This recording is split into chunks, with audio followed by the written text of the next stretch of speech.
আউযু বিল্লাহি মিনাশ শাইতানির রাজিম। বিসমিল্লাহির রহমানির রহিম। আসসালামু আলাইকুম। গাছের ডালে বসে বসে কোকিল ডাকে রে, গাছের ডালে বসে বসে কোকিল ডাকে রে। সে সুর শুনে মনটা ভরে যাই রে, সে সুর শুনে মনটা ভরে যাই রে। ওরে কোকিল সুরে সুরে, ওরে কোকিল সুরে সুরে কি গানে গাও রে। মদিনার শান শোনা যায় তোমারি সুরে, মদিনার শান। الذي جعلنا من المسلمين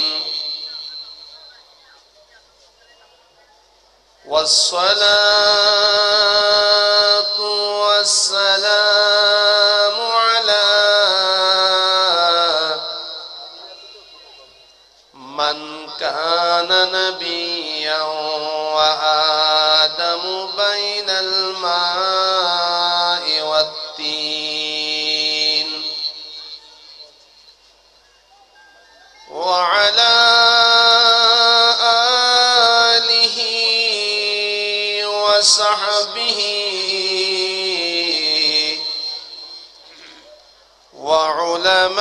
وعلماء ملته أجمعين.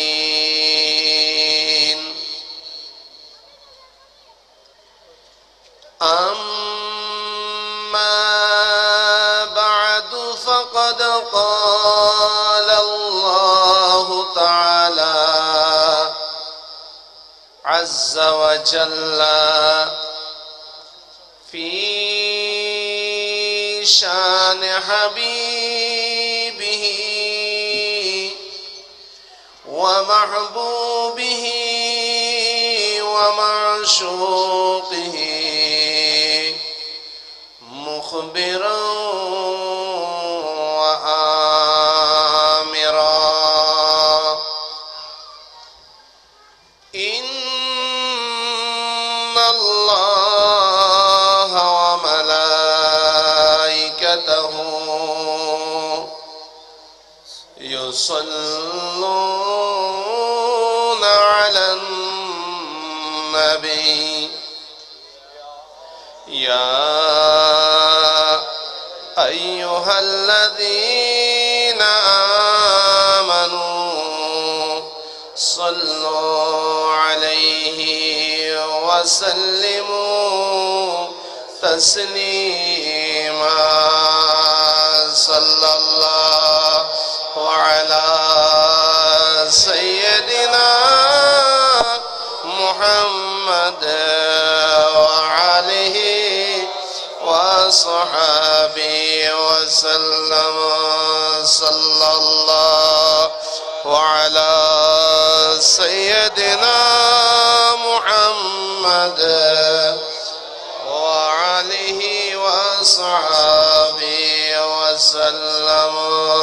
صلاة يا رسول الله عليكم،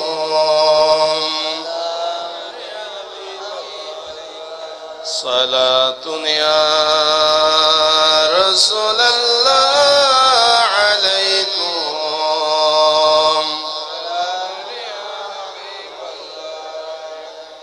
غريبا يا رسول الله، غريبا ندار مدر جہاں جز تو حبیب صلاۃ یا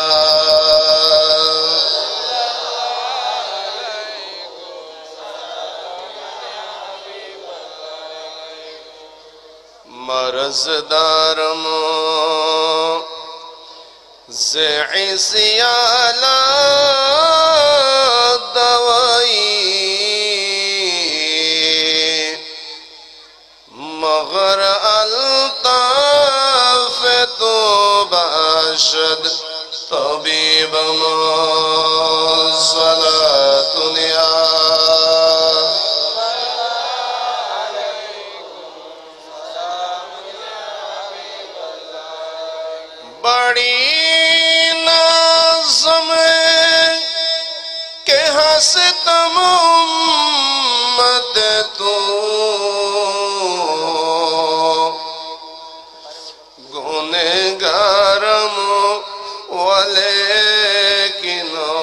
خوش نصیب صلاة یا رسول اللہ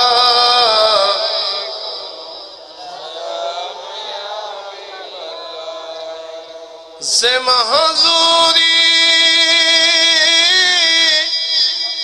برآمد جان علم ترحم یا نبی اللہ ترحم صلاة یا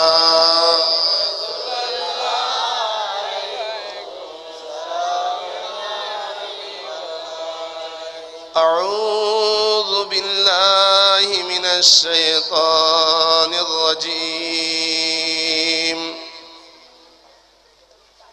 ببركة بسم الله الرحمن الرحيم يا بني أقم الصلاة وأمر بالمعروف وانهى عن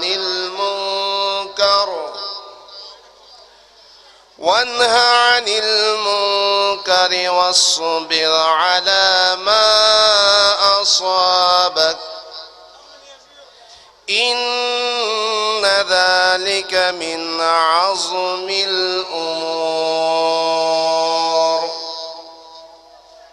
صدق الله العظيم وصدق رسوله النبي الحبيب الكريم ونحن على ذلك لمن الشاهدين والشاكرين ربي صل وسلم وبارك عليه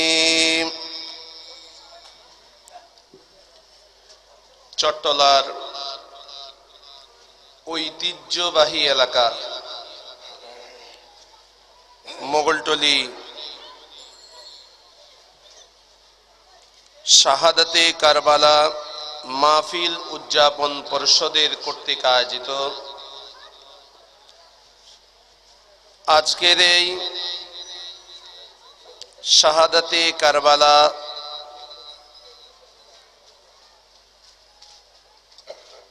ষষ্ঠবারের মতো এই নুরানি ইমানি মাহফিলের সম্মানিত সভাপতি আমাদের অত্যন্ত সুপরিচিত আমাদের অত্র ওয়ার্ড 28 নং ওয়ার্ডের সম্মানিত কাউন্সিলর বিশিষ্ট সমাজসেবক জনাব আলহাজ মোহাম্মদ আব্দুল কাদের সাহেব, এতক্ষণ পর্যন্ত আমাদের সামনে নূরানি ইমানি তাকরীর পেশ করেছেন মুজাহিদে মিল্লাত ওয়াইজে শির বয়ান জনাব মাওলানা মোহাম্মদ ওয়াহিদুর রহমান আল কাদরি সাহেব জিদা মজদু, মঞ্চে আসীন উলামায়ে এজাম, বিশেষ করে আমাদের পার্শ্ববর্তী মসজিদ হযরত শাহ সুফি দরফালি শাহ রহমতুল্লাহ আলাইহ মসজিদের সম্মানিত পেশ ইমাম, বিশিষ্ট আলেম দ্বীন হাফেজ মাওলানা মোহাম্মদ আব্দুল হালিম আল কাদরি জিদা মজদু, মঞ্চে আসীন রয়েছেন হাফেজ মাওলানা মোহাম্মদ মুর্শিদুল আলম এবং মাওলানা মোহাম্মদ বিলাল হুসাইন, হাফেজ মাওলানা মোহাম্মদ ফুরকান সাহেব এবং মাওলানা মোহাম্মদ নুরুল আফসার সাহেব সহ অন্যান্য উলামায়ে এজাম, আমার ভাইয়েরা, পর্দানশীন মা বোনেরা, রাহিমানি ওয়া রাহিমাকুমুল্লাহ, মহান আল্লাহ তাআলার দরবারে লক্ষ কোটি শুকরিয়া আদায় করছি যে মহান আল্লাহ আমাদের প্রত্যেককে আহলে বাইতের এই নুরানি মাহফিলে বসা আল্লাহ আমাদেরকে তৌফিক দিয়েছেন। সেজন্য আমরা সকলে একবার উচ্চ স্বরে বলি আলহামদুলিল্লাহ। আমরা এত সুন্দর মাহফিল, আমার থেকে খুব আনন্দ লাগছে এজন্য আজকে আমরা মানুষের যাতায়াতেরও বাধা দিই নেই, মানুষ নির্বিঘ্নে যাতায়াত করছে, রাস্তাও বন্ধ নেই, বিকল্প রাস্তা এখানে রয়েছে। সরকারি কমার্স কলেজের সামনে এত সুন্দর ইন্তজাম করে আমাদের এই কিশোর ছেলেদের এই উদ্যোগে আহলে বাইতকে স্মরণ করা হচ্ছে। সেই জন্য আমরা তাদের শুকরিয়া আদায় করে একবার আল্লাহর শুকরিয়া আদায় করি। সকলে আবার বলি আলহামদুলিল্লাহ। আমাদের ছেলেরা এই যে প্রোগ্রামটা করেছে, এটা কি আপনারা খুশি না বেজার? একটু জোরে বলেন। সহযোগিতা আপনাদের, কিন্তু উদ্যোগ না নিলে এত সুন্দর মাহফিল হয় না। রাস্তার ডাস্টবিনের ময়লা, এটা অপরিষ্কার, সেই জন্য আপনি অপরিষ্কারের পাশ দিয়ে যাওয়ার সময় নাকের মধ্যে সুগন্ধি বিশিষ্ট কাপড় দিয়ে যদি পাশ দিয়ে চলে যান, সবাই যদি সেভাবে চলে যায়, তাহলে ওই ময়লাটা পরিষ্কার করবে কে? পরিষ্কারের জন্য কাউকে এগিয়ে আসতে হবে না? আমাদের কিশোর ছেলেগুলো আহলে বাইতের মোহাব্বতের মাহফিল যখন মোগলটলিতে কমে যাচ্ছে, এই ছেলেগুলো তখন লাস্টের দিকে এসেও আহলে বাইতের মশাল নিয়ে আমাদের সামনে এসেছে। বলুন না সুবহানাল্লাহ। আহলে বাইতকে ভালোবাসার জন্য কোরআন হাদিস বলেছে কিনা? এখনো তো হাদিস শরীফ শুনেন নেই, কিন্তু আপনারা বলে দিয়েছেন বলেছে, কারণ আমি জানি আপনাদের অন্তরের মধ্যে আহলে বাইতের ভালোবাসা আছে। বলুন না সুবহানাল্লাহ। তিরমিজি শরীফ, আমি একটি আয়াতে করিমা তেলাওয়াত করেছি। আমি ওই আয়াতে করিমার কতটুকু যেতে পারবো, সময় আমাকে কতটুকু দিবে আমি জানি না, তারপর চেষ্টা করব দুই একটি কথা বলার জন্য। আপনারা খুব মনোযোগ দিয়ে শুনবেন। আজ আমি দুই মেহমানের মাঝখানে, ওনারা দুজন আমাদের মেহমান। আমি সবসময় আপনাদের এখানে তাকরীর করি, আমার ধরন বলন চরণ সব আপনারা জানেন। আমাদের প্রধান অতিথি আসলে আমি কাল বিলম্ব করব না, আমি মাইক ছেড়ে দেব। সিয়াসিত্তার মধ্যে হাদিস শরীফের বিশুদ্ধ ৬টি গ্রন্থের মধ্যে একটা গ্রন্থের নাম হচ্ছে জামে তিরমিজি। সিয়াসিত্তার মধ্যে জামে কয়টা? এই হাদিসের ছেলেরা বলেন, আমরা হাদিসের ছেলে, হাদিস পড়ছো। সিয়াসিত্তার মধ্যে জামে কয়টা? দুইটি। একটা হলো বুখারী শরীফ, আল জামে লিল বুখারী, আরেকটা হচ্ছে জামে তিরমিজি। এই জামে তিরমিজির মধ্যে হাদিস শরীফ এসেছে, قال رسول الله صلى الله عليه وسلم أحب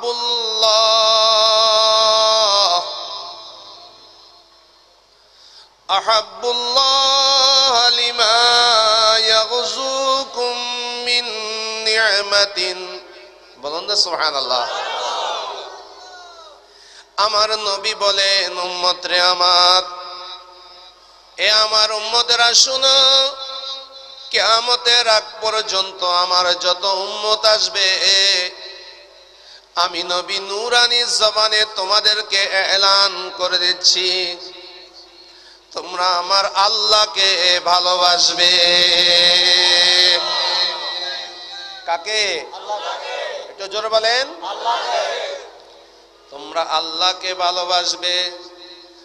নবী গো, ও আমার নবী, আমরা আল্লাহকে কেন ভালোবাসবো? আমার নবী তখন কারণ বলে দিয়েছেন। তোমরা আল্লাহকে এই জন্য ভালোবাসো, যার নুন খাও তারে তো গুণ গাইবা, লিমা ইয়াগযুকুম, যেহেতু মহান আল্লাহ তোমাদেরকে জীবিকা দান করে। বলুন না সুবহানাল্লাহ। আল্লাহ তোমাদেরকে জীবিকা দান করে, এমন পিওর জীবিকা তোমাদেরকে কেউ দিতে পারবে না। একটা গাছ, একটা আম গাছের আম, পৃথিবীর সমস্ত মানুষগুলোকে আপনি জড়ো করেন, আল্লাহর দেওয়া একটা আম কেউ বানাতে পারবে না। বিজ্ঞানীরা অনেক কিছু রোবট টোবট বানায়। একজনকে একদিন বলেন যে পৃথিবীর সব বিজ্ঞানী এক হয়ে যা, আল্লাহ রাব্বুল আলামিন যেভাবে আমকে বানিয়েছেন, সৃষ্টি করেছেন, সিজন ম্যাঙ্গো জুস প্রাণ ম্যাঙ্গো জুস নয়, এগুলো সব মিষ্টি কুমড়া। এগুলোতে মাঝে মধ্যে শ্যাওলা পাওয়া যায়, ময়লা পাওয়া যায়। পৃথিবীর সব মানুষ যদি একত্রিত হয়, তাদের সমস্ত শক্তিগুলোকে পুঞ্জীবিত করে তাদেরকে যদি বলা হয় আল্লাহ যেভাবে একটা আম সৃষ্টি করেছেন, আল্লাহ has created mango, create a mango, একটা আম তোমরা সৃষ্টি করো, কেউ পারবে? একটা সাধারণ আম বানাতে পারবে না। ওই আম নয়, ধান যা আছে সব আল্লাহ তোমাদেরকে দিচ্ছে। কেমন ভাবে দিচ্ছে? আল্লাহর রিজিকের কোন অভাব আছে? কেমনে বুঝলেন? বাংলাদেশ যখন স্বাধীন হয় 1971 সাল, বাংলাদেশ স্বাধীন হচ্ছে। পূর্ব নাম ছিল, আমাদের নাম কি? পূর্ব Pakistan, east Pakistan and west Pakistan. Pakistan দুটো ছিল। আমাদের নাম ছিল পাকিস্তান, আরেকটা হলো হিন্দুস্তান। হিন্দুদের স্থান, মুসলমানদের স্থানের নাম ছিল পাকিস্তান। রাজনৈতিক কারণে, যে কোনো কারণে, তাদের জুলুমের কারণে দুইটা পাকিস্তান ভাগ হয়ে যায়। একটার নাম বাংলাদেশ হয়ে যায়, পরবর্তীতে আরেকটার নাম পাকিস্তান হয়ে যায়। কত সালে? একটু জোর বলেন। 1971 সাল। এই 1971 সালে বাংলাদেশের জনসংখ্যা কত ছিল? হ্যাঁ, 7 crore। কত? কত? 7 কোটি। বর্তমানে বাংলাদেশের জনসংখ্যা কত? সরকারি পরিসংখ্যান অনুসারে 16 কোটি। এর চাইতে বেশি হওয়ার সম্ভাবনা আছে, কমের সম্ভাবনা নাই। বাংলাদেশে যখন 7 কোটি মানুষ বসবাস করে, তখন মানুষরা খাদ্যের অভাবে মারা গিয়েছে। এই বিশাল ভূমির 7 কোটি মানুষের মধ্যে মঙ্গা দেখা দিয়েছে। আজ আল্লাহর মেহেরবানি দেখুন, রিজিকের মালিক হচ্ছে রাজ্জাক। বাংলাদেশ এখন 16 কোটি মানুষ আছে, তবে বাংলাদেশ খাদ্যে স্বয়ং সম্পূর্ণ হয়ে গেছে। বলুন না সুবহানাল্লাহ। একটু জোরে বলুন না সুবহানাল্লাহ। এই খাদ্যটা দেয় কে? জোরে বলেন কে দেয়? সেই আমার আল্লাহ, আমার নবী বলেন ওই আল্লাহকে ভালোবাসো, লিমা ইয়ারযুকুম মিন নি'মাতিন, এই জন্য যে আল্লাহ তোমাদেরকে নিয়ামত দিয়ে তোমাদেরকে খানার ব্যবস্থা করেন। বলুন না সুবহানাল্লাহ। এখন আমাদেরকে বলেছেন আমরা আল্লাহকে ভালোবাসি কিনা? জোরে বলেন, একটু জোরে বলেন। আপনারা আল্লাহকে ভালোবাসেন? আপনাদের দলিল কি? আপনারা যে আল্লাহকে ভালোবাসেন, হোয়াট ইজ ইউর ডকুমেন্ট? আপনাদের ডকুমেন্ট কি? আপনাদের ডকুমেন্ট কই? আল্লাহকে যে ভালোবাসেন আমি জানলাম কেমনে? একজন হিন্দুকে বললাম তুমি কাকে ভালোবাসো? কয় আপনারা যেটাকে আল্লাহ বলেন আমি এটাকে উপরওয়ালা বা ভগবান বলি, ঈশ্বরকে আমি ভালোবাসি। তো তার দাবিও তো সে আল্লাহকে ভালোবাসে। খ্রিস্টানকে জিজ্ঞেস করলাম তুমি কাউকে ভালোবাসো, সবচেয়ে ভালোবাসো কাকে? Of course I love my God, আমি আমার গডকে ভালোবাসি। বলে কি না? একটু জোরে বলেন। ইহুদিকে বললাম ইহুদিও আল্লাহকে ভালোবাসে। তা এখন ভালোবাসা কোনটা কবুল হবে? আপনারা যে আল্লাহকে ভালোবাসেন, আপনাদের আল্লাহকে ভালোবাসার দলিল কি? দলিল আছে? কি দলিল? আমি আল্লাহকে ভালোবাসি, আল্লাহকে ভালোবাসি, এটার প্রমাণ আছে, এটার ডকুমেন্ট আছে। আল্লাহর নবী সেটা পরে বলছেন তোমরা আল্লাহকে ভালোবাসো যেহেতু আল্লাহ তোমাদেরকে জীবিকা দেয়। এই ভালোবাসাটার প্রমাণ তোমরা কিভাবে পাবে? ওয়া আহিব্বুনি লিহুব্বিল্লাহ, আমি নবীকে ভালোবাসো আল্লাহর ভালোবাসার জন্য। বলুন সুবহানাল্লাহ। নারায়ে তাকবীর, আল্লাহু আকবার, নারায়ে রিসালাত, ইয়া রাসূলুল্লাহ, নারায়ে গাউসিয়া, ইয়া রাসূলুল্লাহ, শুহাদায়ে কারবালা জিন্দাবাদ, ঈদে মিলাদুন নবী জিন্দাবাদ, উলামায়ে আহলে সুন্নাত জিন্দাবাদ। আমি আল্লাহকে ভালোবাসি, আমার ডকুমেন্ট কি? আমার দলিল কি? একটা জমিন যদি আপনি দাবি করেন, দাবি করলে হবে না, জমিনের দলিল লাগবে। দলিল যতক্ষণ পর্যন্ত নাই ওই জমিন আপনার হবে না। এ মুসলমান, এ মানুষ শোনো, পৃথিবীর অধিকাংশ মানুষ নাস্তিক ছাড়া যারা আছে সবাই তো আল্লাহকে ভালোবাসে, কিন্তু অনেকে আল্লাহকে ভালোবাসে তাদের কোনো দলিল নাই। হিন্দুদের দলিল নাই, ইহুদির দলিল নাই, খ্রিস্টানের দলিল নাই, কিন্তু আমাদের সুন্নি মুসলমানের বড় দলিল আছে।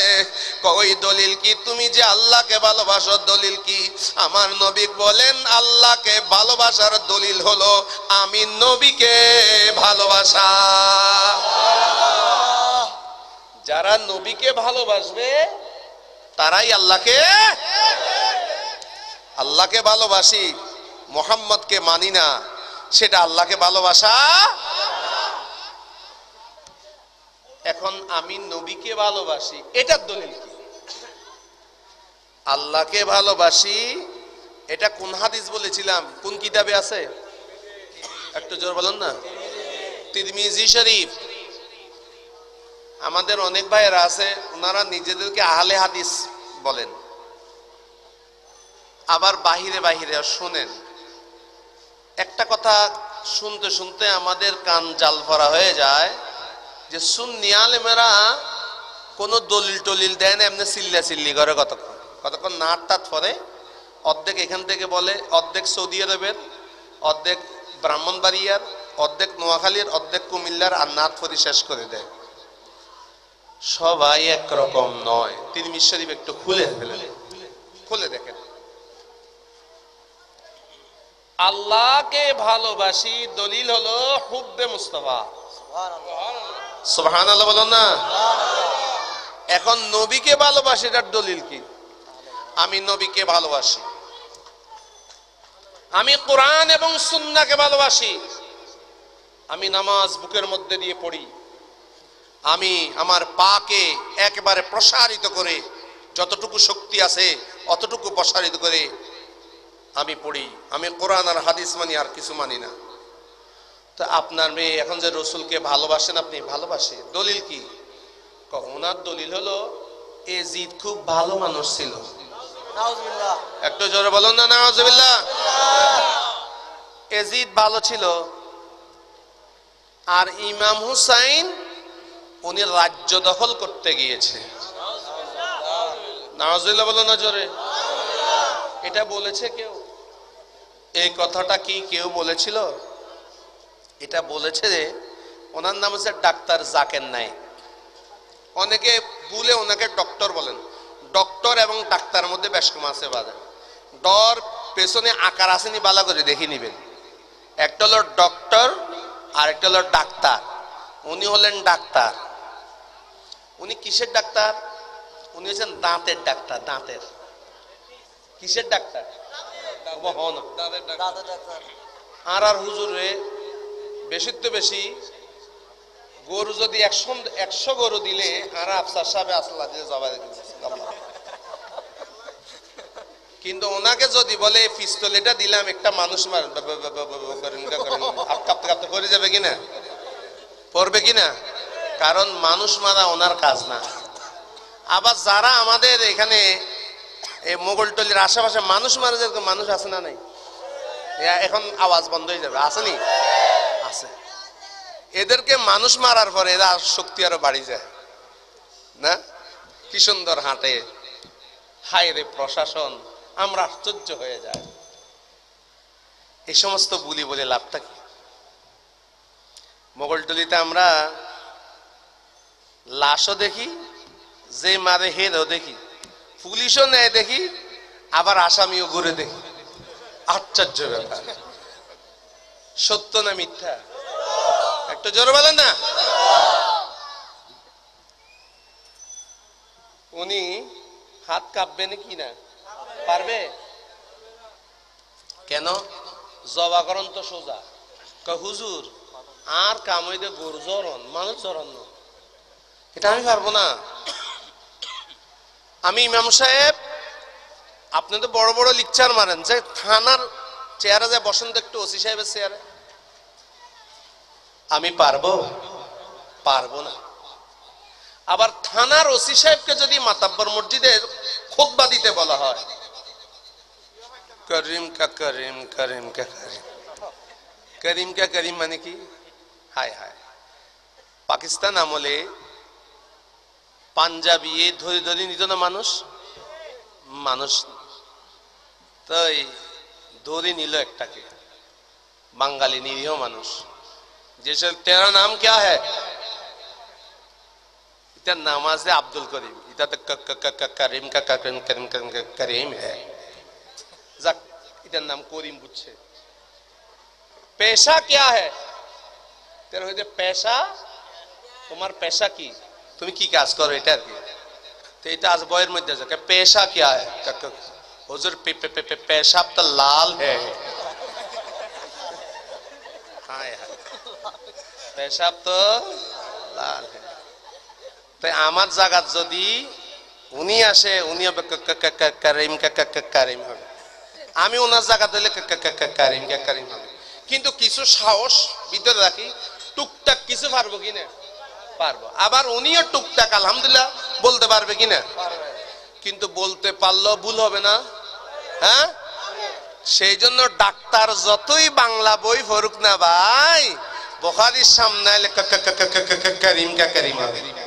আবার আমি যতই প্রেসক্রিপশন ওই বাংলা এই আগ্রাবাদ থেকে যদি প্রেসক্রিপশন কিনে পড়ি পড়ি, ডাক্তারি করতে গেলে আমি করিম কা করিম হয়ে যাব।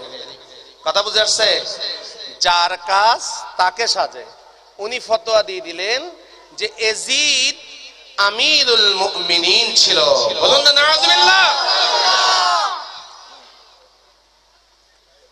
হুসাইন রাজ্য দখল করতে গেছে। কাকে নিয়ে গেছে রাজ্য দখল করতে? একটা ছোট্ট বাচ্চা, দুধের বাচ্চাকে নিয়েছে যুদ্ধের ময়দানে। অবলা কতগুলো নারীকে নিয়ে গেলেন যুদ্ধের ময়দানে। তাহলে বোঝা গেল ইমাম হুসাইনের যুদ্ধের কোনো খেয়াল। একটু জোরে বলেন না। এ আমার উম্মত শোনো, আল্লাহকে ভালোবাসো, দলিল হচ্ছে আমি নবী। আমি নবীকে ভালোবাসো, এটার প্রমাণ হলো তোমরা আল্লাহকে ভালোবাসো। এখন আমি নবীকে যে ভালোবাসো এটার ডকুমেন্ট কি? তখন আমার নবী বলে ওয়া আহিব্বু আহলা বাইতি লিহুব্বি। আমি নবীকে ভালোবাসা এই জন্য, আমি নবীর ডকুমেন্ট হবে তখন। আমি নবীকে যে ভালোবাসো এটার ডকুমেন্ট হবে ওয়া আহিব্বু আহলা বাইতি। আমার ঘরওয়ালা, আমার ইমাম হাসান, আমার ইমাম হুসাইন, আমার কলিজার টুকরা ফাতেমা, মাওলা আলী, আলী আসগর, আলী আকবরকে তোমরা ভালোবাসো। যখন তাদেরকে ভালোবাসবে বুঝা যাবে আমি নবীকে তোমরা ভালোবাসো। ওদেরকে ভালোবাসলে বুঝবো যে তোমরা আমি নবীকে ভালোবাসো। আবার আমি নবীকে ভালোবাসলে বুঝবো যে তোমরা আল্লাহকে ভালোবাসো। তার মানে কি পাইলাম? কি পাইলেন? এই হুজুরকে যদি ভালোবাসেন, এই হুজুরের মাধ্যমে এই হুজুরকে পাবেন। এই হুজুরকে যখন ভালোবাসবেন, এই হুজুরের মাধ্যমে আমি হুজুরকে পাবেন। তা আপনি আসতে হবে নিচ থেকে। আল্লাহকে যদি পেতে চান কোথায় যাবেন? আগে হুসাইনের কাছে যেতে হবে, হুসাইনকে ভালোবাসতে হবে। যখন হুসাইনকে ভালোবাসবেন অটোমেটিক আমার নবীকে, নবী ভালোবাসবে আপনাকে। যখন আমার নবী আপনাকে ভালোবাসবে তখন আমার মওলা আপনাকে ভালোবাসবে। বলুন না সুবহানাল্লাহ। সেই জন্য বর্তমান যুগে, বর্তমান এই সময়ের মধ্যে যারা আহলে বাইতের বিরুদ্ধে বলে তাদের জন্য এই আহলে বাইতের মাহফিল এটা আগে মুস্তাহাব, বর্তমানের জন্য এটা ফরজ হয়ে গেছে। বলুন সুবহানাল্লাহ। আগের সময় কি ছিল? মুস্তাহাব। শরীয়তের ডকুমেন্ট অনুসারে এখন আহলে বাইতের মাহফিল করা, তাজকিরা করা এটা ফরজ হয়ে গেছে। কারণ এটার নামে হচ্ছে ধর্ম, এটার নামে হচ্ছে ঈমান। এটা করলে নবীর ভালোবাসা পাওয়া যায়, নবীর ভালোবাসা পেলে আল্লাহকে পাওয়া যায়। বলুন না সুবহানাল্লাহ। আহলে বাইতকে ভালোবাসিলে, আহলে বাইতকে ভালোবাসিলে পাবে তোমরা নবীকে। আরে নবী মিললে খোদা মিলে, প্রমাণ আছে হাদিসে। আল্লাহুম্মা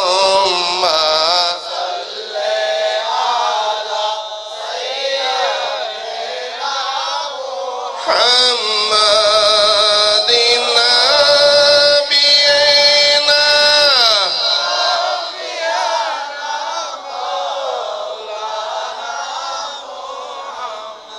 মুআজ্জিজ মোহতারাম, কিন্তু আমার আয়াত সেদিকে নয়। আহলে বাইতের ভালোবাসার মাহফিলের প্রয়োজনীয়তা কি এটা একটা হাদিস দিয়ে বুঝাইলাম। পৃথিবী থেকে সূর্যটার দূরত্ব কত? এখানে আমাদের সায়েন্সে লেখাপড়া করে ছেলে নাই, কলেজ ইউনিভার্সিটিতে লেখাপড়া করে। পৃথিবীকে থেকে সূর্যের দূরত্ব কত? হ্যাঁ,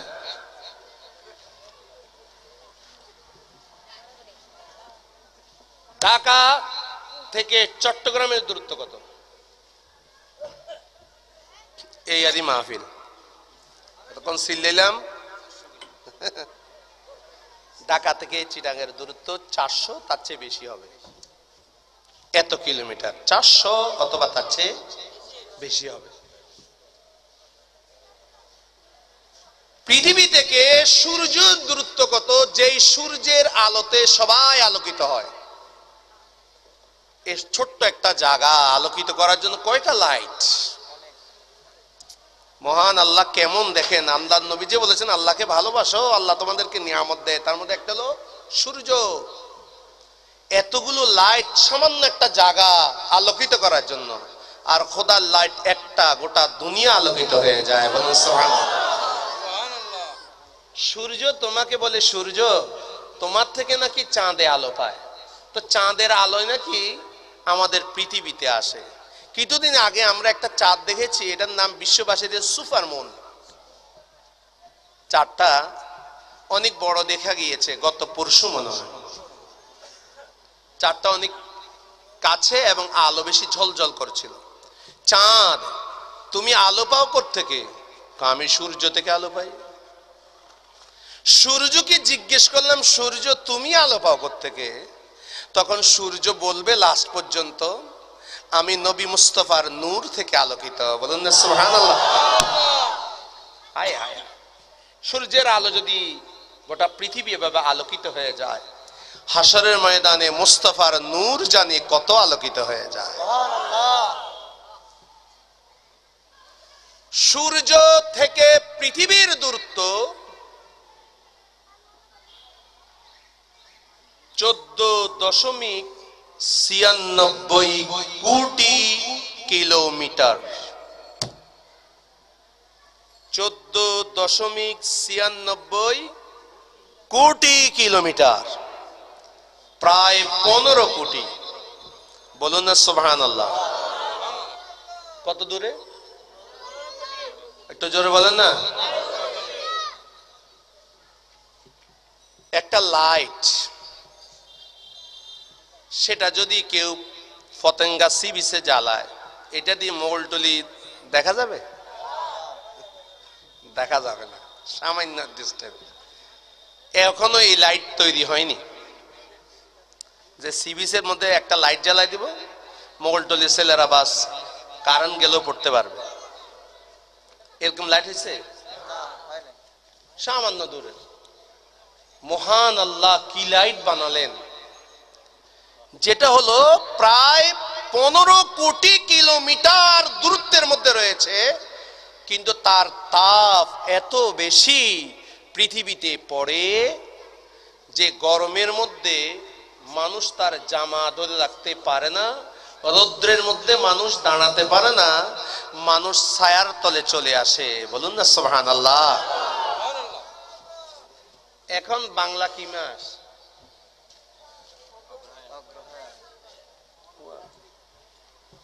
ইংরেজি কি মাস? নভেম্বর মাস। ঠিক আছে, ব্যাকে বলতে পারছে। বাংলা কি?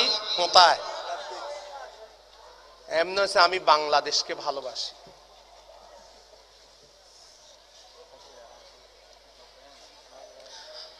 আমারি হে বাংলা ভাষা। ফেব্রুয়ারি মাস আসলে শুরু হয়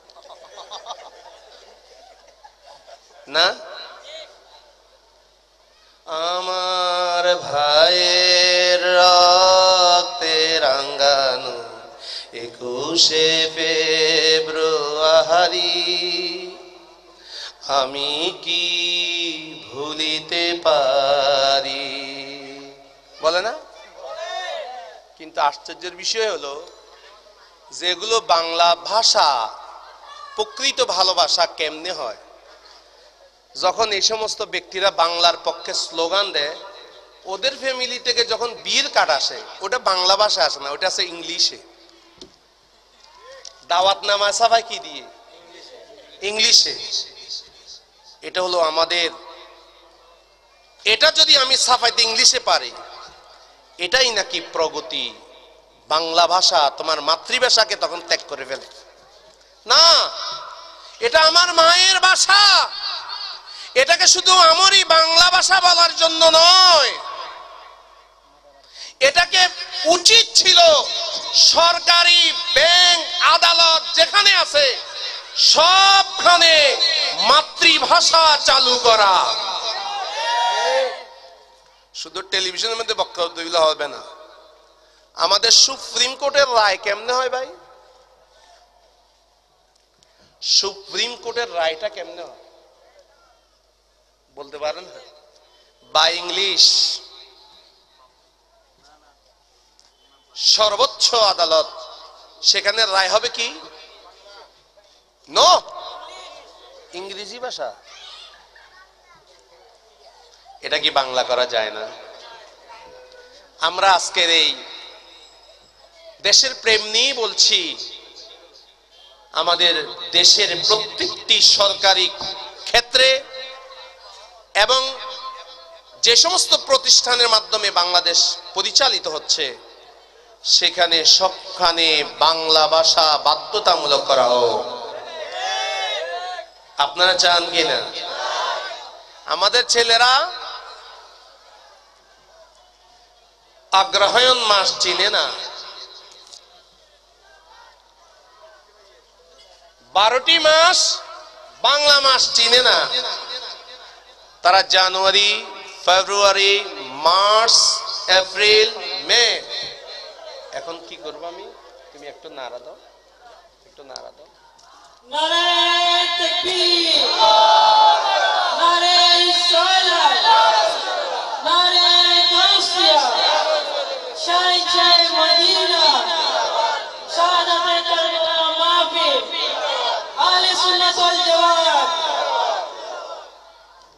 হযরতুল মাওলানা শাহ মোহাম্মদ নুর ইসলাম ফারুকী মাদানী সাহেব।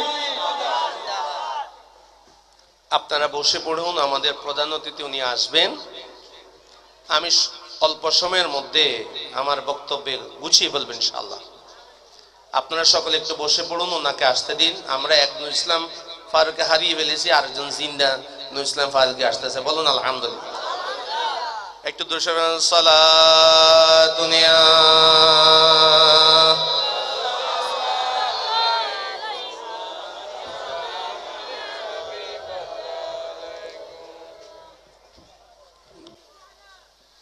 কিয়ামতের ময়দান যখন হবে, ওই সেই সূর্য প্রায় 15 কোটি কিলোমিটার দূর থেকে আপনাদেরকে যে তাপ দেয়, যেই তাপ বাবারা আপনারা সহ্য করতে পারেন না, যখন কিয়ামতের ময়দান হবে, ওই সূর্য এত কোটি কিলোমিটার উপরে থাকবে না, বরঞ্চ ওই সূর্যটা আল্লাহ বান্দার মাথার 1 হাত উপরে নিয়ে আসবে। সূর্য কোথায়? জমিন জমিন থাকবে না রে ভাই, সেটা মাটি মাটি থাকবে না, সেটা ওই জমিন তামা হয়ে যাবে। মানুষের অবস্থা কি হবে রে ভাই? মানুষের অবস্থা এমন হবে, অনেকদিন তো ভুনা মাছ খেয়েছেন, মাছ ভুনার আগে তেলকে গরম করেন, তারপরে তেলের মধ্যে মাছটা দিয়ে দেন। মাছের বডি থেকে যখন তেলের মধ্যে চলে যায়, মাছের বডির মধ্যে পানি ছিল, তেলে দেওয়ার সাথে সাথে পানিগুলো শূন্য হয়ে মাছ শক্ত আকার ধারণ করে কালো হয়ে যায়। ওই মাছটা ভুনা মাছটা আপনি বড় মজা করে খান। বা এই কিয়ামতের ময়দানে মানুষগুলোর এমন অবস্থা হয়ে যাবে, ভুনা মাছ গরম গরম তেলের মধ্যে দিলে যেমন মাছের অবস্থা হয়ে যায়, ওই মাছগুলো যখন মানুষের মাথার উপরে সূর্য যখন 1 হাত উপরে আসবে, তখন মানুষের পানিগুলো বের হয়ে এটা ঘাম আকারে ধারণ করে বের হবে। আর মানুষের সেই ঘাম মানুষের কান পর্যন্ত হয়ে যাবে। মানুষ নিজের ঘামের মধ্যে নিজে সাঁতার কাটতে থাকবে। বলুন না নাউজুবিল্লাহ। তখন মানুষগুলো বাঁচবে কেমনে? এখন শীত লাগে না? আপনাদের শীতটা বেশি না প্যান্ডেলের বাইরে যারা আছে তাদের শীত বেশি? হ্যাঁ, প্যান্ডেলের তাদের কি শীত বেশি, তার প্যান্ডেলের ভিতরে জায়গা পায়নি। আর আমাদের হুজুরদের তো আরো মজা, নিচের থেকেও গরম, উপরেও সব গরম গরম। ঠিক আছে, হুজুরের স্টেজ কত বড় দেখছেন। আচ্ছা, আমাদের এত শান দুনিয়াতে কেন বলেন তো? আমরা আরবি পড়ছি না? একটু জোর বলেন না। আমরা কি, আপনার এখানে বহুত জন আসছেন, কেউ আসার সময় কেউ স্লোগান দেয়নি, কিন্তু এই হুজুর আসার সময় এত স্লোগান।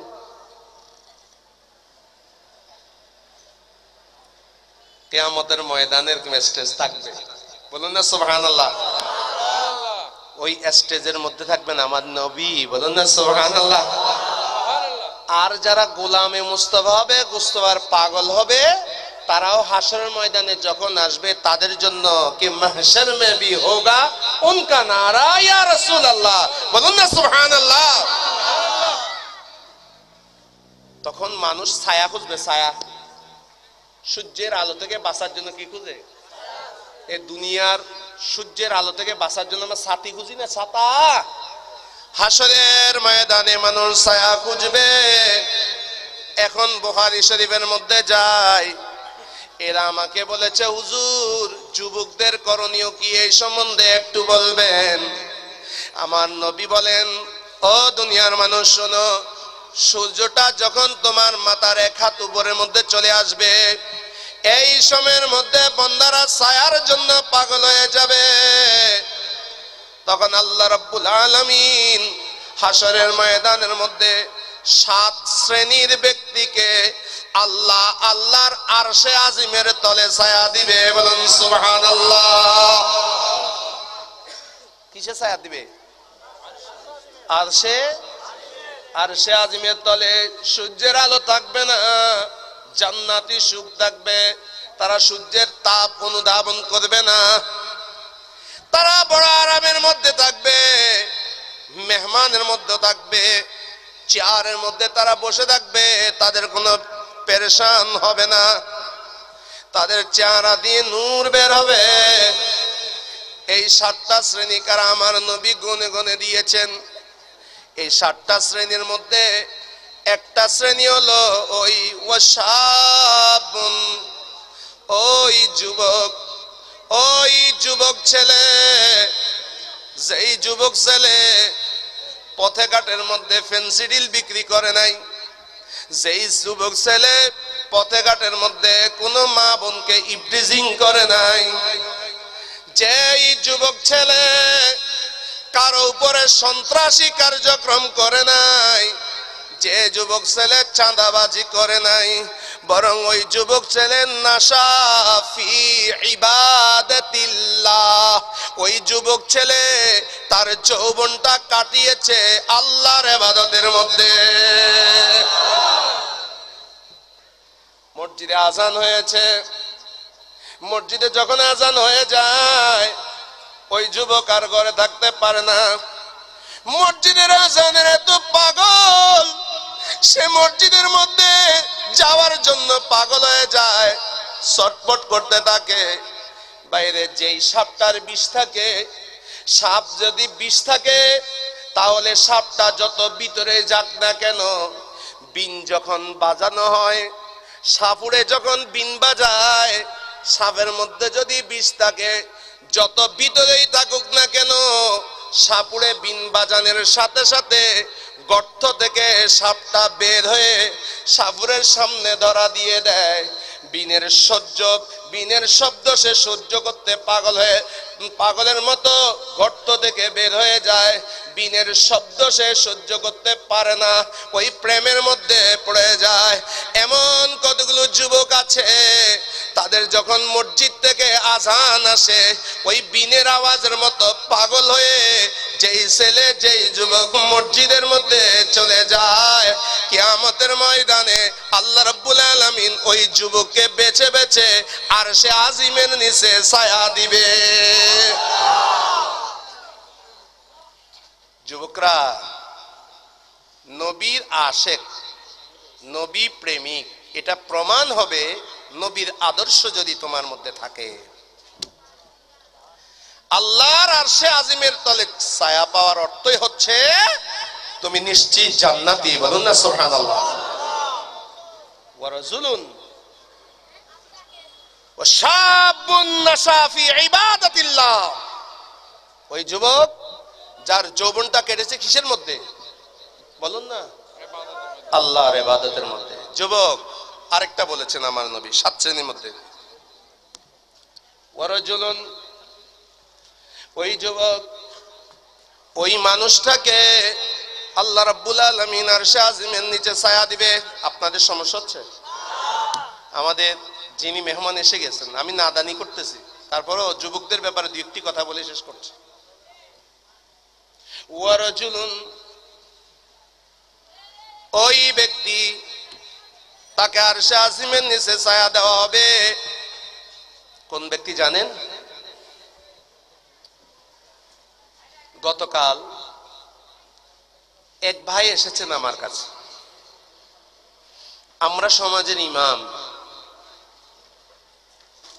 কাউকে মানুষ যখন বিশ্বাস করতে পারে না, কিন্তু কথাটা তাকে বলতেই হচ্ছে, না বললে সে অন্তর ফেটে মারা যায়, তখন মানুষ বিশ্বাস করে ইমাম সাহেবের কাছে আসে।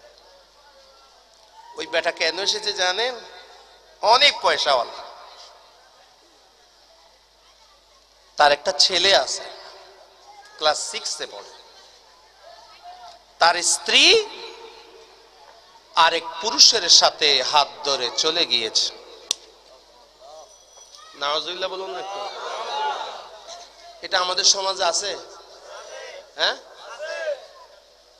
যুবকটা ওই মেয়েটাকে নিয়ে গিয়েছে, তার জায়গা কোথায় হবে? যুবকদের সম্বন্ধে বলতে বলেছ, প্রথম লাগবে নামাজ। আমি কোরআন শরীফের আয়াত পড়েছি, সূরা লোকমান ১৭তম আয়াত।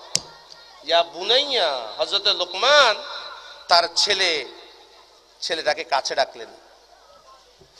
তার ছেলের নাম কি ছিল? আশকম, আলিফ সিন কাফ মিম। আশকমকে কাছে ডাকলেন, আশকম, ইয়া বুনাইয়া, ওরে আমার প্রিয় বেটা। প্রথম বললেন আকিমিস সালাহ, নামাজ প্রতিষ্ঠা করো। বলুন না সুবহানাল্লাহ। চরিত্রটাকে কন্ট্রোল করো। দ্বিতীয়তে বলেছেন ওয়ারাজুলুন, ওই ব্যক্তিকে আল্লাহ আরশে আজিমের নিচে ছায়া দিবে। দাআতুহু ইমরাআতুন, ফ্ল্যাট বাড়ি আছে না নাই? হ্যাঁ, ফ্ল্যাট বাড়ি ঢুকিলে কেউ কিছু দেখেনি, এটা মানুষ মরে গেলেও খবর নাই। ওয়ারাজুলুন, ওই ব্যক্তি, দাআতহু, তাকে আহ্বান করেছে, ইমরাতুন, কে? একজন মহিলা। মহিলা মানে মহিলা বেশ কম আছে, বহুজনে মহিলার সাথে গল্প করে, যদি মহিলা সুন্দর হয়। হালা হইলি এতে না, আমি ক্যারেক্টার পচায় চলি, আসলে বেড়ি হালা দেই। তাহলে বেড়ি সুন্দর হইলে ব্যাগে ফুসুর ফুসুর হতা হইতে চায়। কালো হয়ে গেছে এরকম মেয়ে না, তাকে ডেকেছে যে একবার কালো মেয়ে না। আবার অনেক মেয়ে আছে গালফুতা, এরকম মেয়েও না।